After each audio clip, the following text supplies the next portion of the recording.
It is said that no travel is risk-free during COVID, the new normal we must live with as countries may further restrict travel or bring in new rules at short notice, for example, due to a new COVID-19 variant. Well, following Nigeria's new revised travel protocol into the country, let's quickly take a look at the continental impact as well as its effect on the people. And joining us right now is Mr. Bankole Bernard. He is the immediate past president of the National Association of Nigerian Travel Agents. He joins us virtually. Thank you for joining us on the program. Thank you very much. Good evening. All right, first talk to us about the impact of the different countries' travel advisory in the wake of COVID and how that is affecting Africa's aviation sector. Well, it would be an understatement to say that COVID-19 has impacted the way we travel in the last 1.5 years.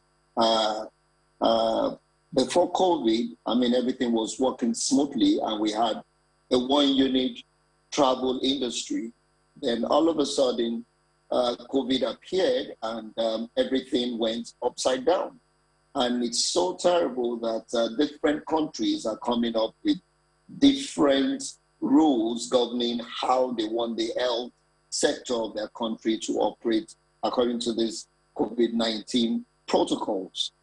Nigeria is not exempted. We have adopted ours. But along the line, we're beginning to see different changes in how this protocol is being administered in different countries. But most importantly, we want to see more of a relaxed rule of COVID, considering the fact that a lot of countries have embarked on mass vaccination of the people. And I think that is one of the things Nigeria too needs to embrace, whereby emphasis will be more on vaccination than the COVID test, because this COVID test seems to be taking more of attention than the vaccination. And that's why we've not seen so much of people showing interest. Definitely, one of the mandatory things to do is to have the PCR test for you to go out or to come into the country. That is well established. But what about laying a lot of emphasis on vaccination as well, which will reduce the spread of this COVID-19 drastically? So I think a lot of attention should be on vaccination, as it were, and let us pay less attention on the PCR and even the cost of it. I figure that a lot of money is being made on the PCR, and that's why attention is on, which is typical of us. If we were to look at, some of the things you've said now is essentially the path to recovery and vaccination being very key. But let's talk about the impact on businesses, especially the ease of doing business. We know Nigeria ranks 131 of 170 countries, and that was 2020.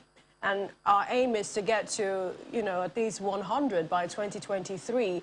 In view of perhaps this and where we are, and we're looking at a travel review that says for those on business trip or official duty staying less than 7 days, you have to be fully vaccinated, produce a negative PCR test or conduct the PCR test. Don't you think, doesn't this affect, people coming in for investment, for business in the country, and by that affecting essentially our economy?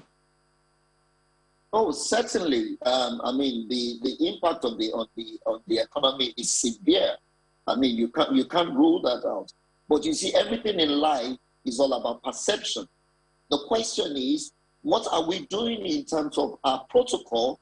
How well are we getting to the public, creating awareness about our protocol, about our COVID-19 protocol, and letting the rest of the world understand where we're coming from, what we have done.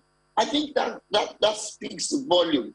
If we're not doing that, it's going to affect every other aspect of the economy, not only the travels. As it speaks today, we're still not getting the influx into the country that we would have loved to have, which increases business, increases level of foreign direct investment, and what have you. But we don't have all that simply because we're not even creating enough awareness around our COVID-19 protocol that has been established. Other than the government putting it on the website, we need to do a whole lot. We need to create more awareness. As you can see, it's done everywhere around the world, and people are beginning to establish travel into those other countries. We can equally have that.